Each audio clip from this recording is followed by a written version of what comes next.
গত ক্লাসে আমরা ডোমেন এবং হোস্টিং কানেক্ট করার পদ্ধতি দেখেছি এবং আমরা নেম সার্ভারের মাধ্যমে কানেক্ট করব এটা আমরা জেনেছি এবং নেম সার্ভারের মাধ্যমে কিভাবে কানেক্ট করতে হয় আমরা প্র্যাকটিক্যালিও দেখেছি।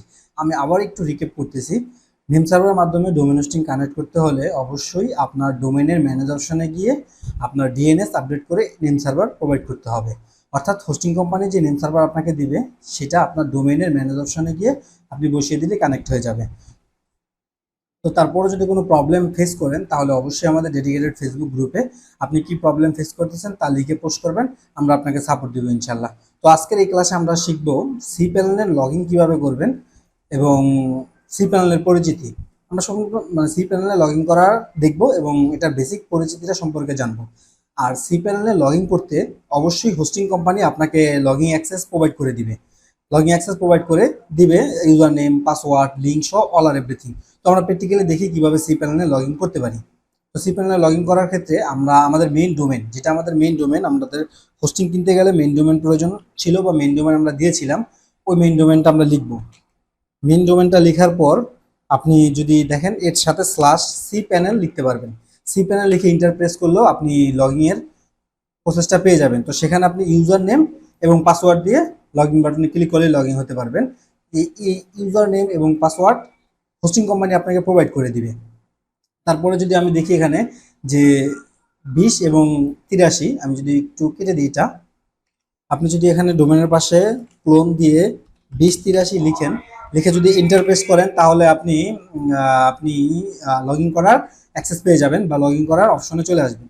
তো এখানে আপনি ইউজার নেম এবং পাসওয়ার্ড দিয়ে লগ ইন করতে পারবেন। তো এখানে যখন আপনি ইউজার নেম এবং পাসওয়ার্ড দিয়ে লগ ইন বাটনে ক্লিক করবেন তখন আপনি হোস্টিংয়ে লগ ইন হয়ে যাবেন। লগ ইন বাটনে ক্লিক করার পর আপনি এরকম একটা ইন্টারফেস দেখতে পারবেন, এটা হচ্ছে হোস্টিং ইন্টারফেস। তো হোস্টিংয়ে অনেক ফিচার এবং অনেক কিছু থাকে, তো আমরা এত কিছু জানবো না বা এত কিছু বুঝবো না, আমরা জাস্ট বেসিক যে পার্টগুলো প্রয়োজন সেই পার্টগুলো সম্পর্কে জানবো। তো এখানে দেখেন সি প্যানেল লেখা আছে একটা লোগো, জাস্ট এটা অনেকের ইন্টারফেস অনেক রকম থাকতে পারে। এখানে আপনার কিছু টুলস থাকবে, যে টুলসগুলো আপনার প্রয়োজনে আপনি ইউজ করবেন যদি প্রয়োজন হয়। তারপরে আপনার এখানে যে ফিচারটা থাকতেছে, এখানে অনেক কিছু থাকবে, সকল সফটওয়্যার বা যা যা প্রয়োজন আপনার সব এখানে আপনি পাবেন। এখানে আপনার জেনারেল ইনফরমেশনগুলো থাকবে, জেনারেল ইনফরমেশনগুলো এখানে থাকবে। আপনি যদি স্ক্রল করে একটু নিচে নামেন তাহলে স্ট্যাটিক্সে আপনার ডিস্ক থাকবে, কত জিবি আপনি ইউজ করতেছেন, আপনার অ্যাড অন ডোমেন থাকবে, কতগুলো অ্যাড অন ডোমেন আপনি ইউজ করতেছেন। তারপরে ডিস্ক ইউজেস দেখতে পারবেন, তারপরে আপনার র্যাম দেখতে পারবেন, র্যাম কত জিবি, সিপিইউ দেখতে পারবেন, সিপিইউ কত জিবি। তারপর যদি আপনি ব্র্যান্ডউইথ দেখতে চান তাহলে ব্র্যান্ডউইথও দেখতে পারবেন, ব্র্যান্ডউইথ কত জিবি বা ব্র্যান্ডউইথ কি সেটা নিয়ে বিস্তারিত আলোচনা করব যদি সময় হয় সামনে। তারপরে আমরা আপনার এখানে যাবতীয় সবগুলো আপনি এখানে দেখতে পারবেন। আর এখানে আপনি ইমেল সেকশন পেয়ে যাবেন, ইমেল সেকশন থেকে আপনি ইমেল অ্যাকাউন্ট ক্রিয়েট করতে, বিজনেস মেল ক্রিয়েট করতে পারবেন। লাইক বিজনেস মেল হচ্ছে, যেমন আমাদের কোম্পানি হচ্ছে skylightit.solution.com। তো আমি contact@skylightit.solution.com ওই মেলগুলো ক্রিয়েট করতে পারবো, সেটা বিজনেস মেলের আন্ডারে হয়ে থাকে, ডোমেনের থাকতে এটা এখান থেকে ক্রিয়েট করতে হয়। তো যদি আমি স্ক্রল করে একটু নিচে নামি, বিলিং এন্ড সাপোর্ট সেকশন থেকে যদি আমি দেখি, বিলিং এন্ড সাপোর্ট সেকশনে আপনার অ্যানাউন্সমেন্ট থাকতেছে, ম্যানেজ বিলিং ইনফরমেশন থাকতেছে, তারপরে আরও যে যাবতীয় জিনিসগুলো আছে এখানে থাকতেছে, আপনি দেখে নেবেন যদি প্রয়োজন হয়। বাট এখানে কখনো না বুঝে কাজ করবেন না, কারণ আপনার ওয়েবসাইট এবং সকল কিছুর অ্যাক্সেস বা সকল কিছুর মেইন যে সোর্সটা সেটা হচ্ছে এই সি প্যানেলটা। এই সি প্যানেলে আপনার ফাইলের মূল অ্যাক্সেসটা থাকে। তাই এখানে না বুঝে ক্লিক করবেন না এবং যতটুকু আপনার প্রয়োজন ততটুকুই আপনি করবেন। এখানে ফাইল অপশন পাবেন, ফাইল অপশনে আমরা ফাইল ম্যানেজার দেখতে পারবো, ইমেজ সেকশন থাকবে, এখানে ডিরেক্টরি প্রাইভেসি থাকবে। আমরা যদি হোস্টিংয়ের ব্যাকআপ নিতে চাই বা পুরো ফুল সি প্যানেলের ব্যাকআপ নিতে চাই তাহলে আমাদের এখানে ব্যাকআপ থাকবে, জেট ব্যাকআপ থাকবে। তো এগুলো নিয়ে ব্যাকআপ উইজেট আছে। তো এখানে এক একটা হোস্টিং কোম্পানির এক এক রকম অ্যাক্সেস থাকতে পারে বা এক এক রকমের নাম থাকতে পারে। এখানে ডাটাবেস, প্রতিটা ওয়েবসাইটে ডাটাবেস থাকে। তো ডাটাবেস আমরা পিএইচপি মাই অ্যাডমিন দেখতে পাবো, ম্যানেজ ডাটাবেস দেখতে পাবো, ম্যানেজ ডাটাবেস আমরা ডাটাবেস ক্রিয়েটও করতে পারবো, আমরা পিএইচপি অ্যাডমিন থেকে আরও কাজ করতে পারবো। তো আমরা ডাটাবেস উইজেট পাচ্ছি। তো এখানে আমাদের এখানে প্রয়োজন হবে না, বাট আপনি যদি বিস্তারিত বা অনেক কিছু জানতে চান তাহলে এখানে অনেক কিছু সম্পর্কে আপনার জানতে হবে এবং প্রতিটা সেকশন দেখাইতে গেলে আমার অনেক সময় চলে যাবে। যেহেতু এটা বেসিক কোর্স, তো আমরা যে জিনিসটা লাগবো সেটাই ইউজ করবো। জাস্ট আমি আপনাকে ইন্টারফেসটার সাথে একটু পরিচয় করে দিচ্ছি।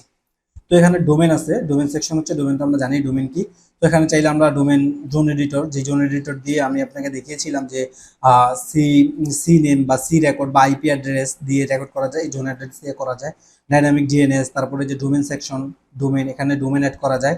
আমরা এটা ডোমেন অ্যাড করাটা দেখবো, এই আপকামিং ক্লাসে দেখবো আমরা ইনশাল্লাহ। এখানে ওয়ার্ডপ্রেস ম্যানেজ করার সিস্টেম আছে, ওয়ার্ডপ্রেস ম্যানেজমেন্ট পাবেন, সাইট পাবলিশার পাবেন, তারপর আপনার সাইট জেট বিল্ডার পাবেন। তো স্ক্রল করে আর নিচে নামছি, এখানে মেট্রিক্সগুলো আপনি ভিজিটরগুলো দেখতে পারবেন, কতগুলো ভিজিটর আসছে, ইরোর দেখতে পারবেন কোথায় ইরোর আসছে, ব্যান্ডউইথ কতটুকু খরচ হচ্ছে বা ব্যান্ডউইথ কিভাবে কি আসছে, এখানে ব্যান্ডউইথ দেখতে পারবেন, র অ্যাক্সেস সহ রিমোট অ্যাক্সেস ইউজেস, আর এখানে অনেক রিসোর্স আছে। তো আপনার যেখানে যেটা প্রয়োজন দেখতে পারবেন, এখানে আপনি আইপি ব্লক করতে পারবেন, সিকিউরিটি অপশন থেকে আইপি ব্লক করতে পারবেন, এসএসএল নিয়ে কাজ করতে পারবেন, তারপরে এসএসএল ইনক্রিপ্ট, সিপি গার্ড থাকে, মোড সিকিউরিটি থাকে। তো যেটা প্রয়োজন আপনার আপনি এখান থেকে ইউজ করতে পারবেন। সফটওয়্যার থেকে সফটওয়্যারগুলো দেখতে পারবেন, তারপরে আপনার পিএসপি পার প্যাকেজ দেখতে পাচ্ছেন, multipurpose multi PSP in editor সফটওয়্যারগুলো আছে, অ্যাপ ইনস্টলার সহ আরও অনেক কিছু এখানে থাকে। এখানে অ্যাডভান্স ফিচারে আরও কিছু আসতেছে, লাইট স্পিড ক্যাচে, তারপরে আপনার লাইট স্পিড ক্যাচে মেসেজ সহ এরকম আরও অনেক কিছু আছে। তো আমি যদি স্ক্রল করে একটু নিচে নামি, এখানে আপনার সাইট পেড বিল্ডার থিম, একটা হোস্টিং এর সাথে এরকম এরকম কিছু আপনার থাকতে পারে বা আপনার হোস্টিং নাও থাকতে পারে। তো আমি যদি স্ক্রল করে একটু নিচে নামি, এখানে দেখবেন স্ক্রিপ্ট পেজে আমরা ওয়ার্ডপ্রেস দেখতে পাচ্ছি, জুমলা দেখতে পাচ্ছি, তারপরে অ্যাভান কার্ড দেখতে পাচ্ছি, তারপর আমরা পিএসপি দেখতে পাচ্ছি, সহ আরো অনেক কিছু দেখতে পাচ্ছি। তো এগুলো নিয়ে আমরা মূলত আমরা ওয়ার্ডপ্রেস নিয়ে কাজ করবো। তো আমরা দেখবো, তো এই সি প্যানেলের বেসিক পরিচিতি আমরা আপনাকে বুঝিয়ে দিলাম, বা এখানে আমরা সি প্যানেলটা নিয়ে কাজ করলাম। তো আমি যদি একটু ডকে ফিরে যাই আবার, যেখানে সি প্যানেল হোস্টিং থেকে লগ ইন করার অ্যাক্সেস দিয়ে দিবে, মানে হোস্টিং কোম্পানি আপনার লগ ইন করার সম্পূর্ণরূপে অ্যাক্সেস দিয়ে দিবে।